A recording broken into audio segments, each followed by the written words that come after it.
morning, everyone. Good morning. Can you hear me? Okay, good. I want to thank Celia for asking me to do this. It has been a wonderful little mini journey for me through Oneness, and it has made an impact. Has had an impact on my life. So I'm going to give you a little history on me, because most of you don't really know who I am. Besides Lorri Wilson. I read my first metaphysical book when I was 28 years old.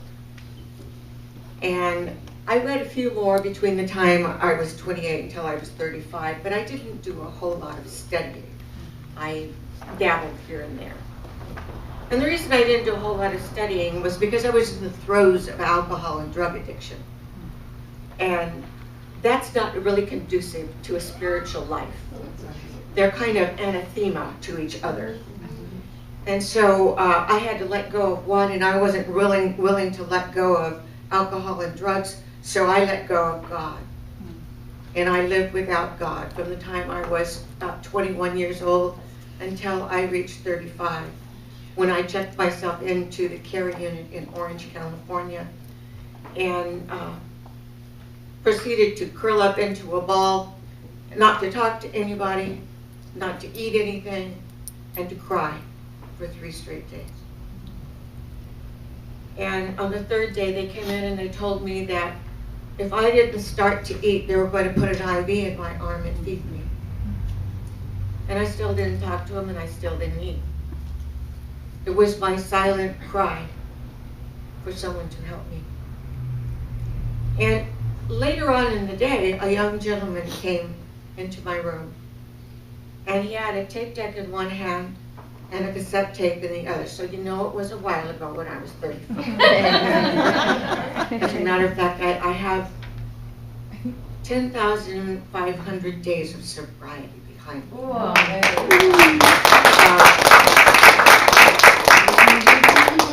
The tape was called, and he said he thought this might help me. And why I heard him, well, we know why I heard him, don't we? Yeah. I put that tape in that tape deck, and I listened to it. And the gentleman had told me that it was from the Course in Miracles. And I wasn't familiar with the Course in Miracles then. But I put that tape in there, and I listened to it, and my heart sank. It was the things that I believed. And I was able to have hope, to know that maybe this was a journey that I could take. And I began my sobriety that day, and I've maintained it for all these years. It's been a blessing, an absolute blessing. So when I was in early sobriety, a gentleman where I went to meetings at gave me a subscription to the Daily Word, and also a stack of Science of 9 magazines. So he was fixing me right up. I don't know why he knew I needed that stuff. You think it was the same thing? Yeah, maybe. So anyway, he gave me these magazines, and I got the Daily Word in the mail. And I was driving down the street in Anaheim one day, and I saw this beautiful little chapel. Just looked like it came out of a picture. And there was a big, big white sign out in front of it that said, Christ Church Unity. And at the bottom it said, affiliated with the Daily Word. And I thought, I have to go to this church. So I that Sunday I was there, and I stayed there for 12 years, taking classes and learning about oneness and the things that unity believes. And after 12 years, my mother was up here in Madeira by herself, and she was getting up there, and I decided to move up here to Madeira to help her. And there was no Unity Church in Madeira. So I got out the phone book. That's how I knew there was no Unity. And there was a religious science church, the Spiritual Awareness Center. So I started going to the Spiritual Awareness Center. Oh, I forgot to tell you, excuse me. when I was going to Unity, I took lots of classes. And I also went to the University of Metaphysics and got a degree in a ministerial degree. Then in religious science, I took lots more classes, no other degree. And then I decided it was time to move on from religious science. And I had met in religious science our Susan. And I asked Susan if she would take me to Unity with her. And I came here, and I've been here now for a little over a year. And I am just so happy to be here. I've fallen in love with this church, and each of you here are part of my family now. I'm very grateful to you. So Celia asked me if I would speak, and I asked her what she wanted me to talk about, and she said unity. And I thought, unity? How can I talk 20 minutes about unity? So I went home, and I was sitting at my desk and looking out the window, and I thought, I'm one with everything I see. And I'm one with God. You know, I've known all my life I was one with God. It seems like it's been all my life. Then I got to thinking about it, and I thought, I know I'm one with God, and I do the best I can to live in that oneness. But I'm also one with the universe. I'm one with you, and I'm one with you, and I'm one with all of you. And I never really put that to work in my life. So I thought, why? I have all this knowledge about oneness, yet it never made that journey from my head down to my heart, to where I would put it into work in my life. So I thought about that, and I searched in my mind, and I searched online, and I searched in my heart. And I came up with some reasons. Actually, there are 4 of them. 4 things that we need to do.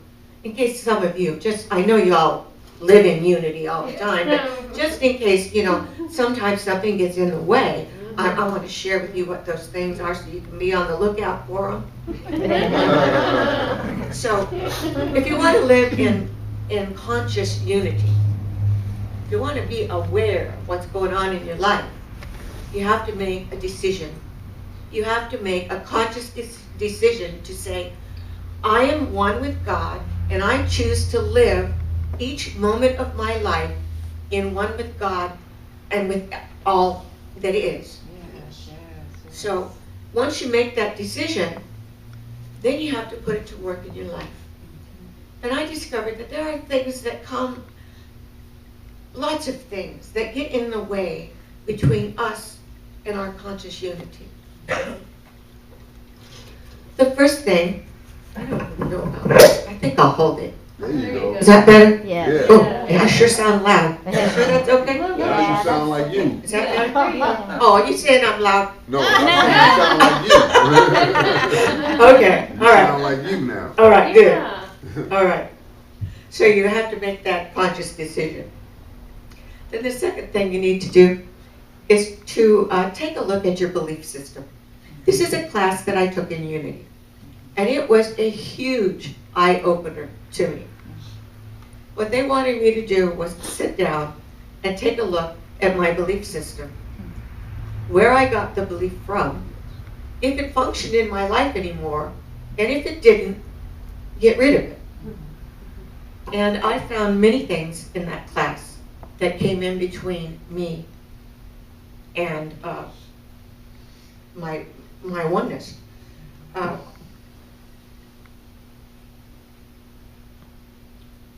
Bear with me.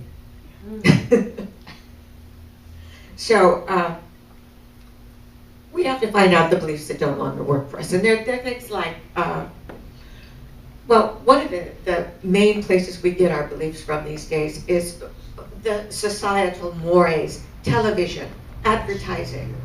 You know, they tell us women, if you're not, don't look like a model, you're not lovable. You got to wear the right kind of makeup and the right kind of clothes. You got to drive the right kind of car. You got to have the right kind of job if you're going to do this. Well, those belief systems don't work anymore. You know, and there's also the ones that came from the church. You know, the traditional Christian beliefs that most of us were raised with. They still have resonance within us. I've been in unity now for many, many years, and still sometimes when I pray, I look up.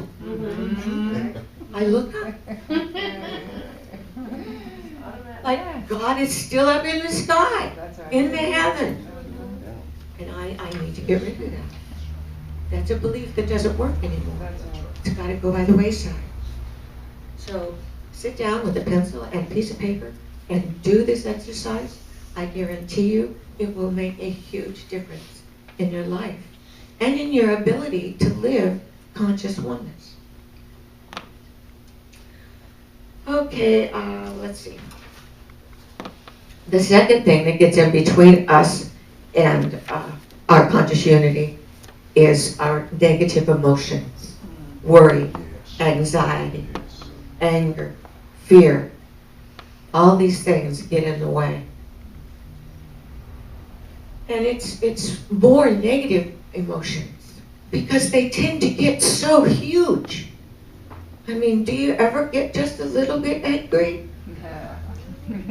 You know, do you ever have, well, sometimes you have a little bit of fear underneath that little bit of anger, you know. But we get anxious and we worry. And those things, they get in the way between us and conscious unity.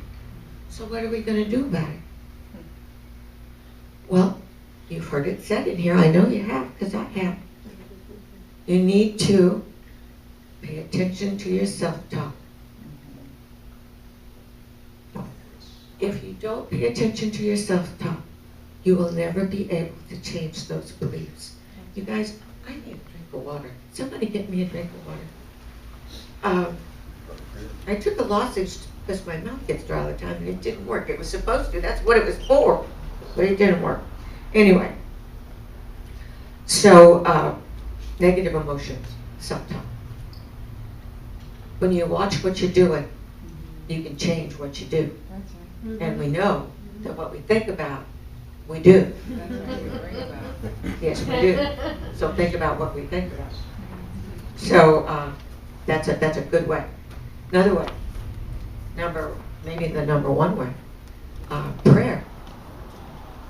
We got to ask God to remove those negative emotions from us. Yeah. Thank you so much.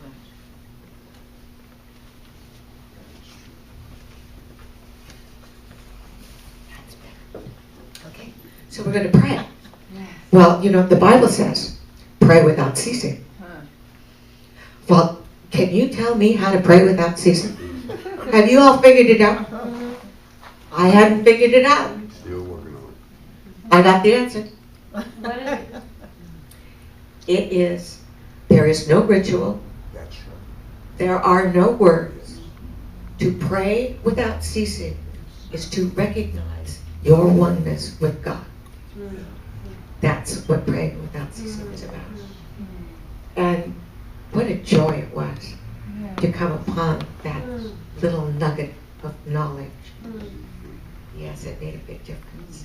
And another thing that can make a difference is meditation. I know I meditate on a regular basis, and if you're a meditator, raise your hand. Come on, who meditates in here? Do you have a regular time each day that you go and meditate? Because if you don't, the chances are you're not going to do it on a regular basis.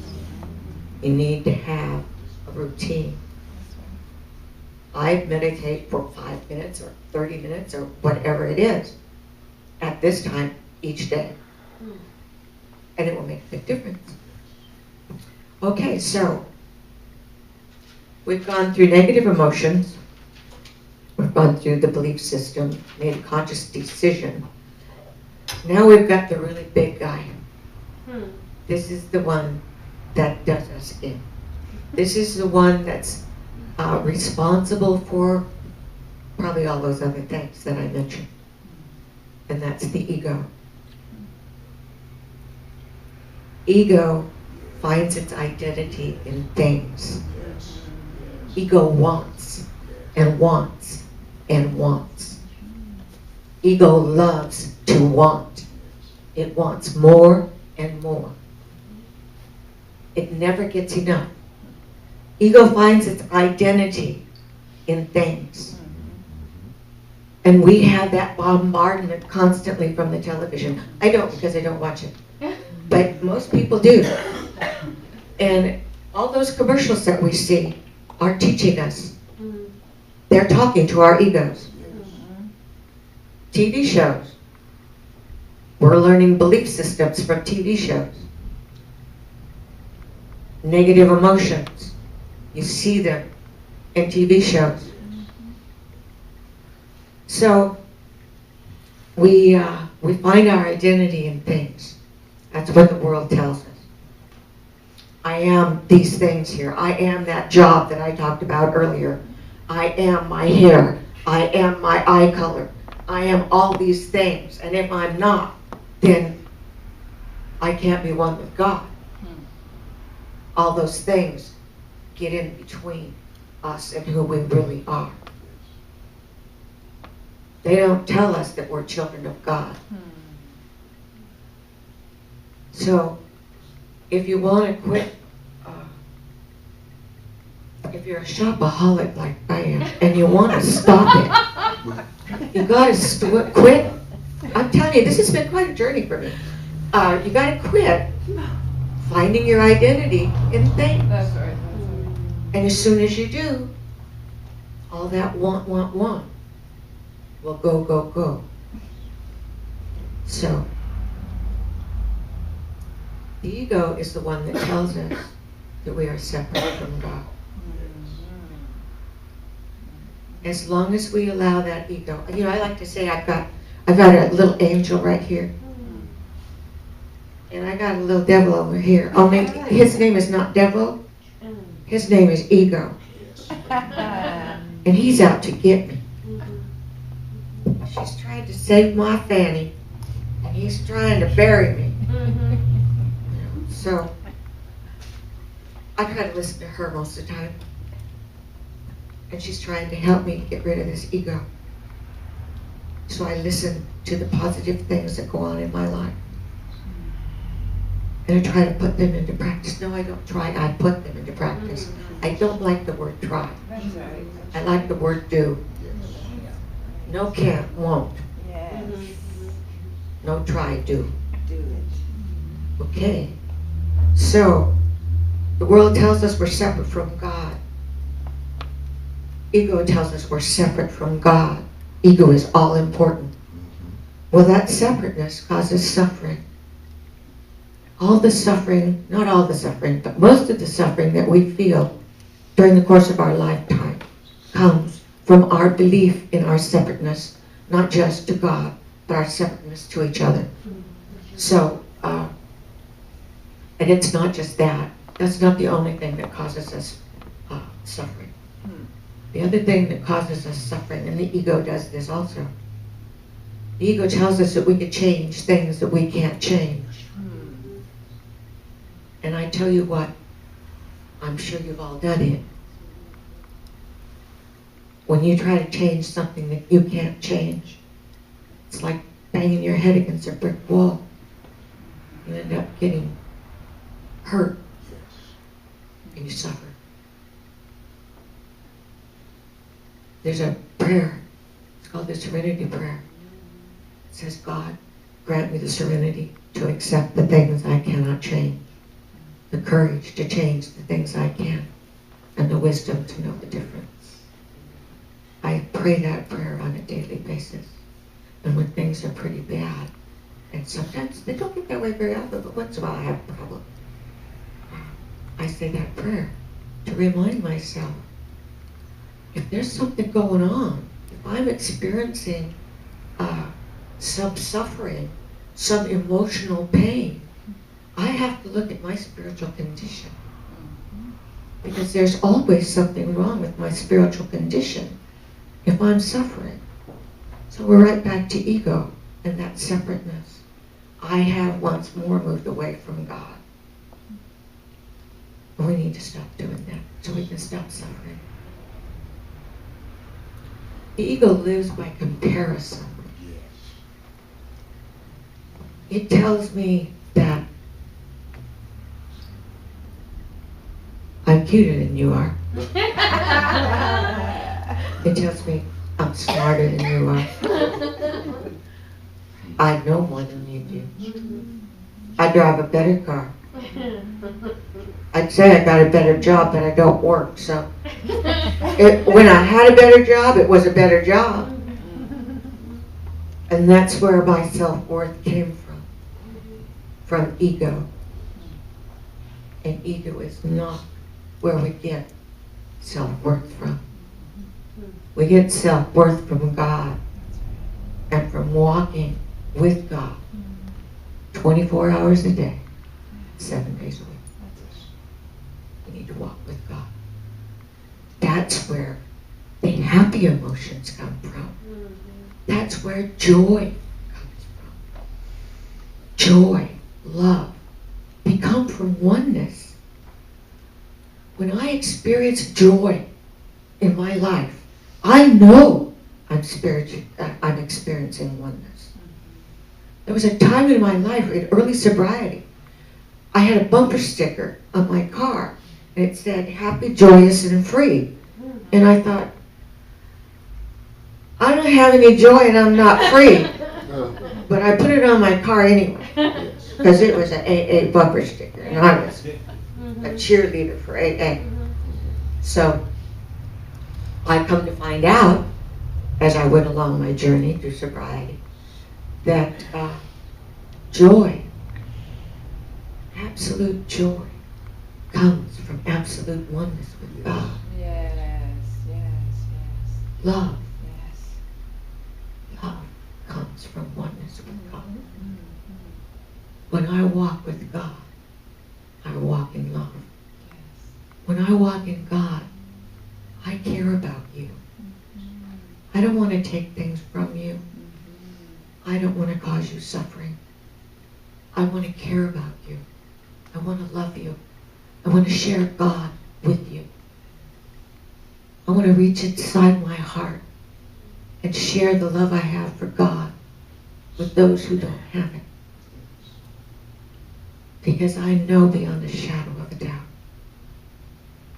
that it's God and love and joy that make this life worthwhile. Okay, so we got to do some things to fix this. So how are we going to fix it? How are we going to get rid of the ego? I was in a meeting in early sobriety, and this gentleman, the topic was ego, and this gentleman was saying how you have to smash your ego. And I went up to him after a meeting and I said, how do you smash an ego? And he looked at me and he said, daily. And I thought, what kind of answer is that? I don't understand. That doesn't work for me. Well, as I went through my journey of sobriety, I came to realize that the 12 steps, I think most of you probably know, I think the world pretty well knows these days that there are 12 steps in Alcoholics Anonymous. Well, I came to the realization that those 12 steps were meant to bring about humility, which is an absence of ego. So, the first one of those steps says that I'm powerless. And I said to Susan when I was writing this, I said, how am I going to convince these people they're powerless? Yes. They're all powerful through God. Yes, yes. And that we are. But of ourselves, when we move away from God, we lose our power. We lose our joy. We lose our love. We lose it all. So we've got to cultivate humility.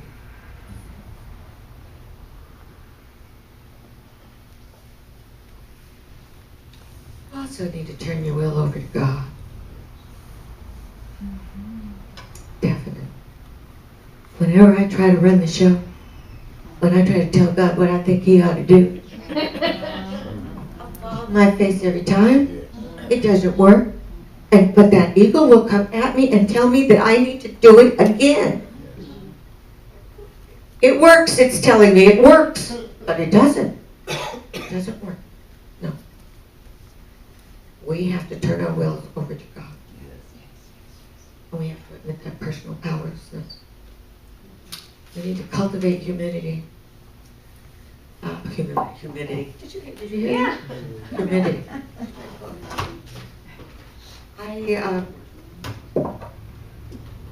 This is the 12 steps and 12 traditions from Alcoholics Anonymous.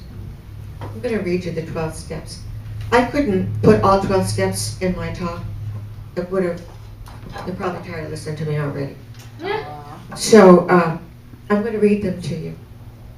The first step one is, we admitted we were powerless over alcohol, that our lives had become unmanageable. And while I'm saying this, remember that these steps work in absolutely every area of your life. One time I even worked them on my hair. It was unmanageable by me. But you can work them on anything. So life is unmanageable. Came to believe that a power greater than ourselves could restore us to sanity. Now, are we crazy? Well, the ego is. And I mean, how many times have you done the same thing over and over again, expecting a different result? That's insanity. God to take that away. And then we made a decision to turn our will and our lives over to the care of God as we understand God. 4. Made a searching and fearless moral inventory. We got to look at it so we can throw it away. 5. Admitted to God, to ourselves, and to another human being the exact nature of our wrongs. Brings about humility. 6. We're entirely ready to have God remove all those defects of character. 7. Humbly asked Him to remove our shortcomings. Humbly asked Him to remove our shortcomings. Those shortcomings get in the way of humility. They get in the way of God. 8. Made a list of all persons we had harmed and made a list of all persons we had harmed and became willing to make amends to them all. So this step is about being willing to make amends. Willing to look at those things that you've done that aren't right, that keep you away from God. Those things you feel guilty about. Probably need to do something about. Step 9, made direct amends to such people whenever possible, except when to do so would injure them or others. 10, committed to take personal inventory and when we were wrong, promptly admitted it. This is after you go through the steps, you have a maintenance step, the 10th step. Each night when you go to bed, you review your day, you see where you were wrong. If you need to make amends the next day, you go and you make them. If you see during the course of your day, of course, then you make them then, but you make your inventory again at the end of the day. And then there's 11, sought through prayer and meditation to improve our conscious contact with God as we understood God. praying only for the knowledge of His will and the power to carry it out. Yes, yes. 12. Having had a spiritual awakening as a result of these steps, we carry this message and practice these principles in all our affairs.